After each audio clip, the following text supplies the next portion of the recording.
जी अस्सलाम वालेकुम, welcome back to my channel. तो आज हम लोगों ने करना है CS 401 असेंबली लैंग्वेज का लेक्चर नंबर 3 जो कि है ब्रांचिंग के बारे में। यहाँ पे ये जो ऊपर टॉपिक आ रहा है ना कि कंडीशनल जर्म्स वाज इंट्रोड्यूस्ड, ये वाला सारा पिछला जो है वो हमें ओवरव्यू दे रहे हैं। हमारा टॉपिक जो है वो यहाँ से स्टार्ट हो रहा है जिसमें है the basic root instruction for all comparisons is CMP standing for compare. अब यहाँ पे हमें एक न्यू इंस्ट्रक्शन पता चली है। पीछे जब हम लोग पढ़ रहे थे ना उसमें हम लोगों को जो इंस्ट्रक्शंस हम लोगों ने पढ़ी है वो उसमें मूव आ गई, लोड आ गई, कुछ स्पेशल इंस्ट्रक्शंस पढ़ी थी सेट और क्लियर के लिए। तो अब यहाँ पे एक बेसिक रूट इंस्ट्रक्शन है जो कि कंपैरिजन के लिए यूज होती है और वो है CMP। ठीक है, स्टैंडिंग फॉर कंपेयर, जिसको जिसको हम जो है वो कह सकते हैं कि इसका स्टैंड्स फॉर जो है वो कंपेयर है या कंपैरिजन के लिए ही यूज होती है। ठीक है, द ऑपरेशन ऑफ CMP, अब जो इसका ऑपरेशन है वो क्या है, इज टू सब्ट्रैक्ट, ये सब्ट्रैक्ट करता है सोर्स ऑपरेंड को फ्रॉम डेस्टिनेशन ऑपरेंड से। ठीक है, तो जो है वो सोर्स ऑपरेंड को डेस्टिनेशन ऑपरेंड में से क्या करता है, सब्ट्रैक्ट करता है, updating the flags without changing either the source और डेस्टिनेशन, और ये फ्लैग्स को भी अपडेट कर देता है, ना ही सोर्स या डेस्टिनेशन इन दोनों को चेंज किए बगैर ये फ्लैग्स को अपडेट कर देता है। CMP compare is one of the key instruction as it introduces the capability of the conditional routing in the processor। तो ये एक छोटा सा टॉपिक आ गया यहाँ पे। बेसिक जो आपको याद करने वाली चीज़ है वो यही है कि CMP आपको पता होना चाहिए कि किस लिए यूज़ होती है, कंपैरिजन के लिए यूज़ होती है, कंपेयर करने के लिए, और ये सब्ट्रैक्ट करती है सोर्स ऑपरेंड को डेस्टिनेशन ऑपरेंड में से। ठीक हो गया। अब यहाँ पे एक एग्जांपल आ गई। फॉर एग्जांपल अगर आप देखें कि if the larger number is subtracted from a smaller number, तो बारो की ज़रूरत पड़ती है। ठीक है, अब हम लोगों ने पीछे लेक्चर नंबर 2 में carry flag, sign flags, overflow flag, सारे फ्लैग्स, वो एक टेबल बना हुआ, तो मैंने आपको बोला था कि ये सारे इंपॉर्टेंट है, इनकी आपने डेफिनेशन करनी है, ये पेपर में आती है। तो यहाँ पे वही कह रहे हैं कि अगर आप सब्ट्रैक्ट करते हो ना, वैसे भी सब्ट्रैक्शन के अंदर क्या होता है, जो नॉर्मल हमारी सब्ट्रैक्शन होती है उसमें हम लोग सब्ट्रैक्ट करते हैं ना दो चीज़ों को। ठीक है, अगर एक वैल्यू बड़ी है तो छोटी वैल्यू में से अगर हम बड़ी वैल्यू को सब्ट्रैक्ट करते हैं तो हम लोग क्या करते हैं कि जो नेक्स्ट नंबर होता है उसमें से हम लोग एक बारो जो है वो ले लेते हैं। ठीक है, 1 कैरी ले लिया या ये वो। तो सब्ट्रैक्शन में हम बारो लेते हैं, जबकि एडिशन के अंदर अगर हम लोगों ने कोई चीज़ करनी है तो हम लोग कैरी लेते हैं। ठीक है, तो ये बारो लेना भी, इसे भी तो, ये भी तो कैरी लेना ही होता है ना। ठीक है, तो इसके लिए हम लोग क्या यूज़ करते हैं, कैरी फ्लैग।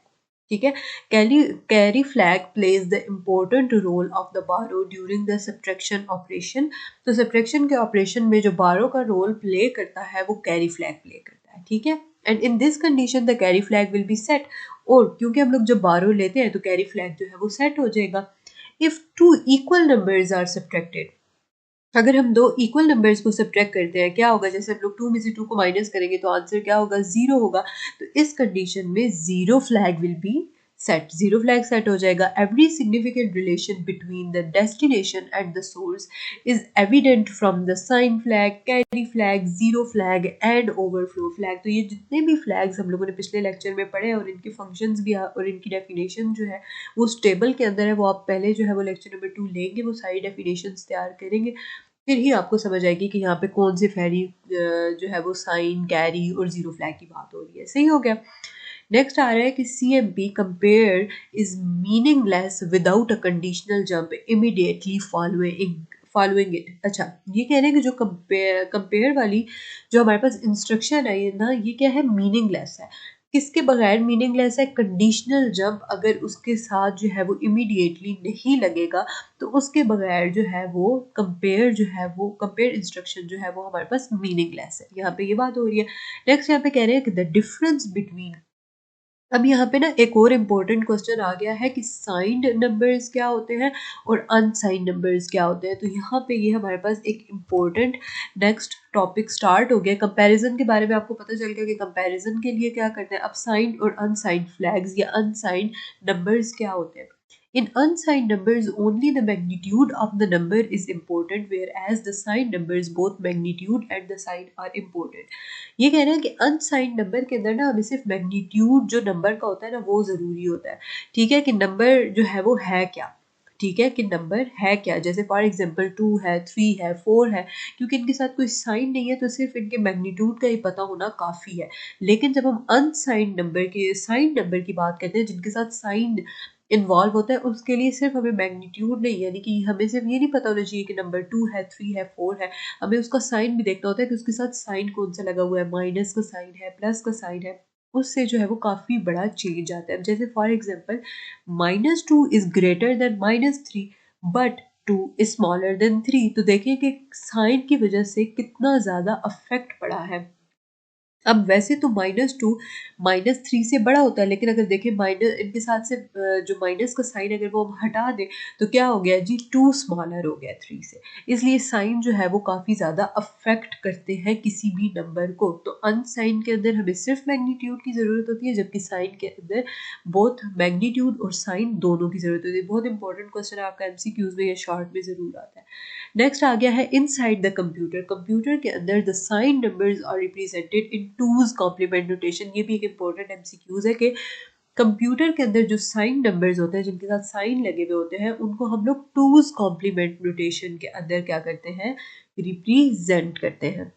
नेक्स्ट हमारे पास आ गया it is important to note that at the time of comparison, यानी कि ये बहुत ज़्यादा इम्पोर्टेंट है नोट करना कि जब हम लोग कंपैरिजन कर रहे होते हैं ना उस टाइम पे the intent of the programmer, यानी जो प्रोग्रामर की इंटेंशन होती है वो क्या होती है, टू ट्रीट द नंबर्स, वो नंबर्स को कैसे ट्रीट करता है, एज साइंड और अनसाइंड इज नॉट क्लियर, के साइंड और अनसाइंड के तौर पर वो ट्रीट करता है जब वो कंपैरिजन कर रहा होता है, कौन, प्रोग्रामर। बस यही चीज़ इंपॉर्टेंट थी। नीचे आइए, अब यहाँ पे एक और अनदर टेबल आ गया है, ठीक है, ये भी बहुत ज़्यादा इंपॉर्टेंट है MCQs और शॉर्ट क्वेश्चन के लिहाज से। यहाँ पे ये जो DST लिखा हुआ है ये हमारे पास क्या है, डेस्टिनेशन के लिए, और SRC लिखा हुआ है सोर्स के लिए, सही है।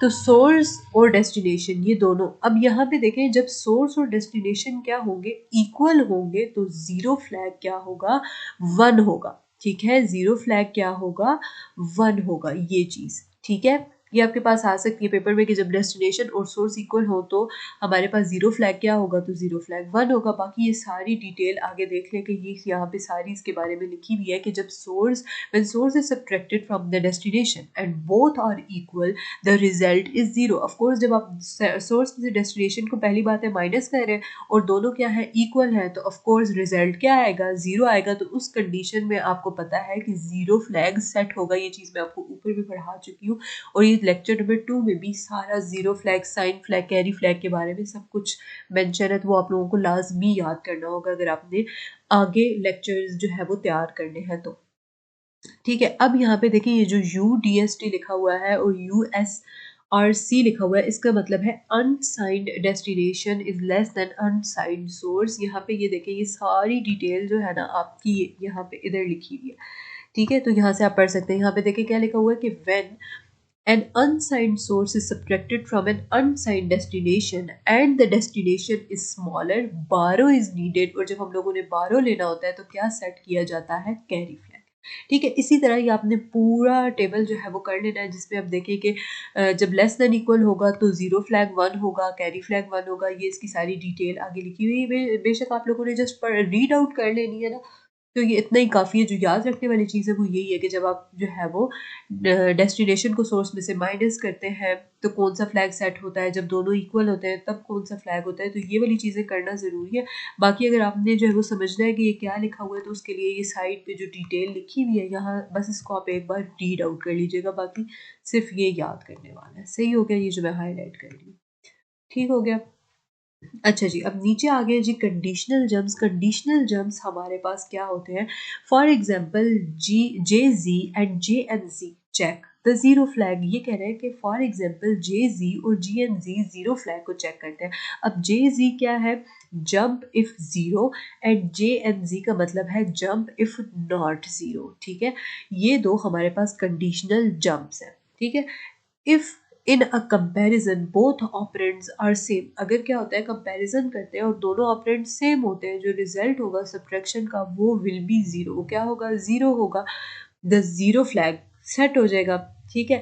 अब the JZ and JNZ can be use to test equality. अब अगर देखा जाए ना तो JZ और JNZ दोनों जो है ये हमारे पास दो चीज़ों को चेक करने के लिए किए जा रहे हैं। अगर आपने जीरो फ्लैग कब सेट होता है, जब दोनों क्या होते हैं, सेम होते हैं, यानी 2 में से 2 को माइनस करेंगे तो क्या आएगा, जीरो आएगा। अब ये दो चीजों को चेक कर रहे हैं, जीरो फ्लैग को भी चेक कर रहे हैं और इक्वालिटी को भी टेस्ट कर रहे हैं। तो हम लोग दोनों के लिए, जीरो के लिए और टेस्ट के लिए एक ही जो है वो इंस्ट्रक्शन नहीं यूज कर सकते, इसलिए हम लोगों ने क्या किया, that is why there are renamed version JE and JNE, जिसका मतलब है jump if equal and jump if not equal. ठीक है। अब ये कह रहे हैं कि they seem more logical in writing but mean exactly the same thing with the same output. अब यहाँ पे क्या बात लिखी हुई है कि ये जो है वो लॉजिकल तो दिख रहे हैं राइटिंग में, यानी लिखे हुए तो हम लोगों को पता चल रहा है कि JZ का क्या मतलब हो सकता है, JE का क्या मतलब होता है, लेकिन इनका मीनिंग तो सेम है।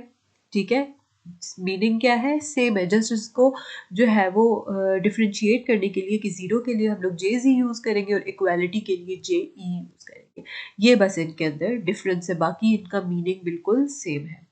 Many jumps are renamed with 2 or 3 names for the same jump। और बहुत सारे ऐसे jumps हैं, दो या दो से ज़्यादा ऐसे jumps हैं जो jump तो सेम है लेकिन उनके क्या है, नाम डिफरेंट है। तो वो इसीलिए डिफरेंट है कि उनकी फंक्शनैलिटी तो सेम है लेकिन उनको हम लोग डिफरेंट जब चीज़ों के लिए यूज़ करेंगे तो उनके नेम्स भी चेंज होंगे। This renaming is done by Intel. अब ये जो रीनेमिंग हम लोगों ने की हुई है, ये किसने डन की है, इंटेल ने की है। एंड स्टार्टेड फॉर, और ये और इसको स्टैंडर्ड किसने लिखा है, IAPX88 ने। ठीक है, इसी तरह JC और JNC जो है वो कैरी फ्लैग को चेक करने के लिए हम लोग यूज करते हैं, यानी jump if carry and jump if not carry. Again हमारे पास टेबल आ गया है। यहाँ पे अगर आप लोगों को ये जो ऊपर जो छोटे छोटे वर्ड्स लिखे हुए हैं आपको समझ नहीं आ रहे ना, तो यहाँ पे ये देख ले, इनके आगे से स्टैंड्स फॉर भी लिखे हुए हैं कि JC का क्या मतलब है, gym jump if carry, JB का क्या मतलब है, जंप इफ बिलो, JNAE का क्या मतलब है, जंप इफ नॉट अबव और इक्वल। ठीक है, और इनके आगे से ये भी आपने कर लेना है कि कैरी फ्लैग कब 1 होगा, कब 0 होगा। ये टेबल बहुत ही ज़्यादा इंपॉर्टेंट है MCQs के लिहाज से। अगर आप ये वाली जो डिटेल है ना, ये आप बेशक स्किप कर सकते हैं। ठीक है, अगर आप ये वाली चीज़ स्किप करना चाहें तो आप कर सकते हैं, लेकिन जो ये वाली चीज़ें लिखी हुई है ना कि इनके स्टैंड्स फॉर क्या है और ये JL हम कब यूज़ करेंगे जब साइन फ्लैग और जीरो फ्लैग इक्वल ना हो, तो ये वाली चीज़ इंपॉर्टेंट है। जस्ट आपने ये वाली कर लेनी है, इनके आपको स्टैंड्स फॉर आने चाहिए और ये जो आगे छोटी छोटी वैल्यूज़ लिखी हुई है कि CX इक्वल नहीं है या है। ठीक हो गया।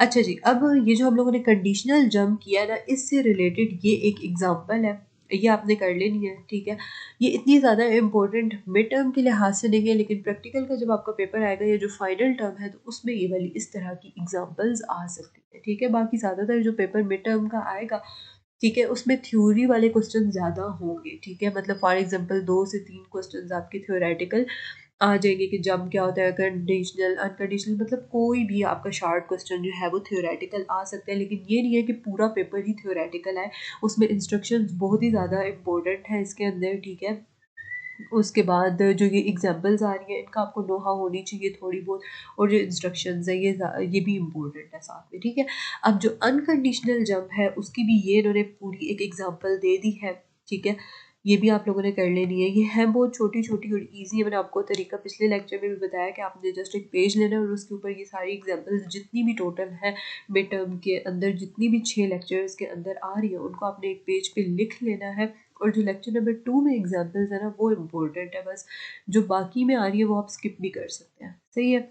अच्छा जी, नेक्स्ट आ गया है जी रिलेटिव एड्रेसिंग। अब रिलेटिव एड्रेसिंग क्या है, inside the debugger the instruction is shown as JMP 0119 and the location 0119 contains the original first instruction of the logic of our program.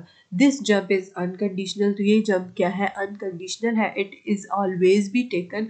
Now looking at the opcode we see F2 1600 where F2 is the opcode। अब यहाँ पे आप एक example है, ये लोग दे रहे हैं कि F2 1600 है, जिनमें से हमारे पास क्या आ गई है, F2 जो है वो ऑपकोड है और 1600 जो है वो ऑपरेंड है। इसी तरह आपके पास एक MCQs आ सकते हैं, ऊपर MCQs में स्टेटमेंट में आपके पास ये लिखा हुआ होगा और नीचे आपसे पूछेंगे कि इसमें से F2 क्या है, ऑपकोड है या ऑपरेंड है, वो आपने बताना होगा। ठीक हो गया।